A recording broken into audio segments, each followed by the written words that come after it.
Почитувани граѓани, ќе се обидам да ја вратам дискусијата онаму каде што и треба да припадне, а тоа е во рамките на она што пратеничката група на Социјалдемократскиот сојуз на Македонија го предложи како дневен ред. Тоа е Закон за измени и дополнување на Законот за заштита од пушењето. Ќе ве потсетам за тоа што сте мајстори да ги искривувате тезите и да бегате од темите, меѓутоа ќе се навратиме на целокупната таа работа. Што е поентата на понудената измена на законот? Понудената измена на законот всушност ја регулира фактичката состојба која што во моментот се случува во Република Македонија. Пред секој кафич или ресторан имате летна тераса заградена со вакви или такви најлони во кои што луѓето излегуваат да запалат цигара. Каде е проблемот? Проблемот е што тој феномен не е регулиран законски. Што е ова што го предлагаме? Предлагаме законско регулирање на ваквата состојба. Зошто? Затоа што е должност на државата да ги изедначи условите на кои што функционираат правните субјекти на пазарот. Да секој кафанџија или секој гостин, само ќе замолам, повеќе се слушате од мене кога разговарате на мобилниот, малку ќе не, позади вас господинот. Значи малку потив кога дека зборувам, ако сакате. Што е малце потив? Ќе ве молам, ама не можам господин Велјановски повеќе се слуша во салата како зборува на Повелете. И си продолжува. И си продолжува. Се деконцентрира, ве молам, колеги. Ве молам. Поентата... Не, зборува човекот, нема, страшна работа. Повелете, не се деконцентрирате. Не се деконцентрирам, едноставно смета да зборува на мобилниот телефон. Игнорирайте, вие продолжите се. Повелете. Поентата на предложеното законско решение е изедначување на условите. Зошто изедначување на условите? За да луѓето знаат на што се во моментот кога ќе одлучат да раководат или да водат определен бизнес. Каква е сегашната фактичка состојба?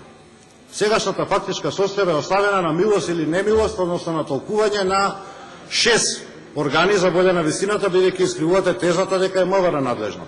6 органи се во моментов надлежни да оказуваат пушењето во недозволените простории. И оставено така на волја и на неволја е порозно, односно подлежно на така наречениот државен рекет, односно државна уцена од страна на органите. Зошто? Затоа што ова област не е регулирана. Тоа е нешто што едноставно не може да биде дозволено. За нас апсолутно неприфатливо. За вас очигледно многу посакувано. Зошто?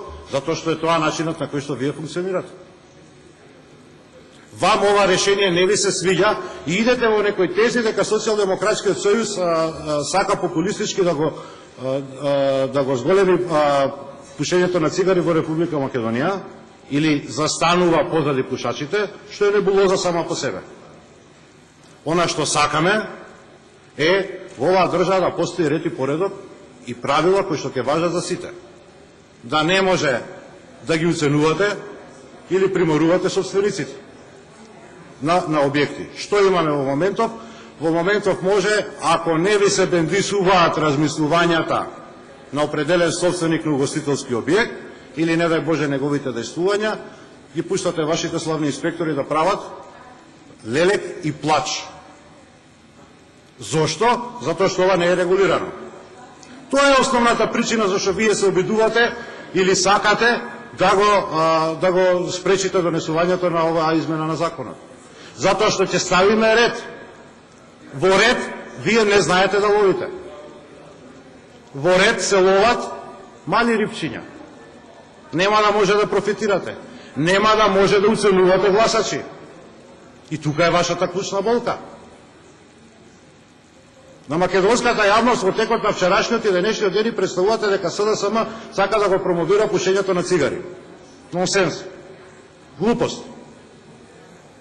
Сето она што треба да се направи со измената на овој закон е да на местата на кои што во веќе постојното законско решение е дозволено пушењето, да биде дорегулирано како материја.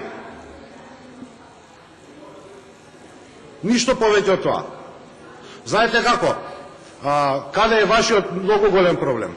Вие како членови на ВМРО, ДПМН и пратеници во овој парламент сте се согласиле да имате определена улога во функционирањето на овој систем кој што имаме во Република Македонија, кој што дефинитивно не е демократски.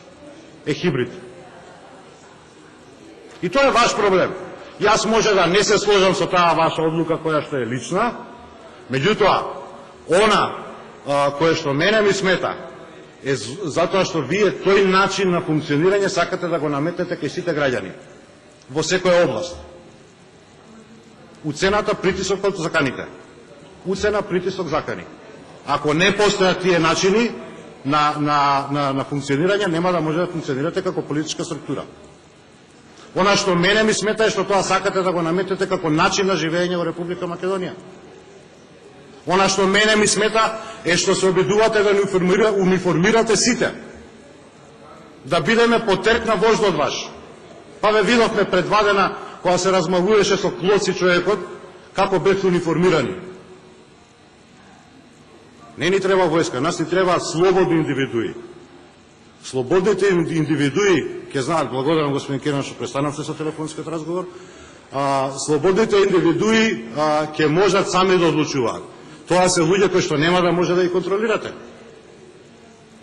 Тоа се луѓе кои што едноставно ќе излезат надвор од вашата матрица. Она што вас ви треба удаденава ситуација да можете да оценувате.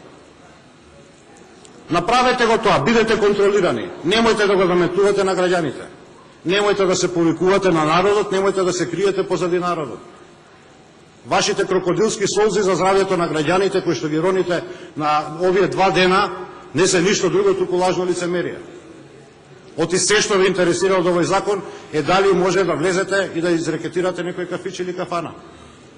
Вашите градоначалници се тие кои што даваат, односно не даваат дозволи, па се слушаат лелеци и плачови. И тоа го слушнавме сите. И се обидувате да ги завртите тезите. Еве во Оливер Спасовски, он ќе може да контролира работењето. Кај се другите што се организации кои што вие раководите? И зошто на крајот на денот, ако веќе имаме дилема, ова заеднички не го изрегулираме? Што ви смета? Не зборуваме за зголемување на местата каде што, односно за пушење во местата каде што во моментот е забрането. На истите места повторно нема да биде дозволено пушењето. Ќе можете повторно, онака како што еден од колегите кажа, да се излезе со своето семејство во ресторан и слободно да може да руча. Кој ќе му брани? Гледате како изместувате тезата. Како да во тие места повторно ќе биде дозволено пушењето. Нема да биде. Значи не зборуваме за дозволување на пушење на цигари во средина во која што во моментов е забрането. Рестриктивноста во ТД останува. Она што го бараме од вас, знаеме дека е залудно, меѓутоа да не биде дека не сме се обиделе заради нас и заради граѓаните, за да можат луѓето да видат кој за што се залага. Ако да ги изрегулираме правилата на оние места кај што во моментот е дозволено пушењето. Меѓутоа, вие одбирате, и тоа е еден од посмешните делови во овие 2 дена, да зборувате за популистичко решение на Социјалдемократскиот сојуз. Партијата која што се темели исклучиво на ефтин, примитивен популизам. Партија која што за лидер има човек кој што одржа најпримитивистички говор во историјата на политичкиот живот на Република Македонија. Човек кој што се заканува на сите кои што не размислуваат како него. Зошто? Затоа што ја загуби својата моќ. И како немојте, не му останува ништо друго, току да се размаува со плоци. Господин Шилевов, по законот вашиот... По законот зборувам, господин Велјанов. По нашиот закон зборувам, господин Велјанов. Не зборите по законот, ве молам. Совршено по вашиот закон. Она што не можам да се сложам, господин Велјановски, е што заради таквиот лидер оваа држава е нова Дереж. Заради криминалецот кој што другите ги обвинува за криминал. Во оној момент кога вие ќе успеете да се ослободите за ефтино продадените ваши души од таквиот лидер, тогаш ќе можеме да зборуваме за демократија во Македонија.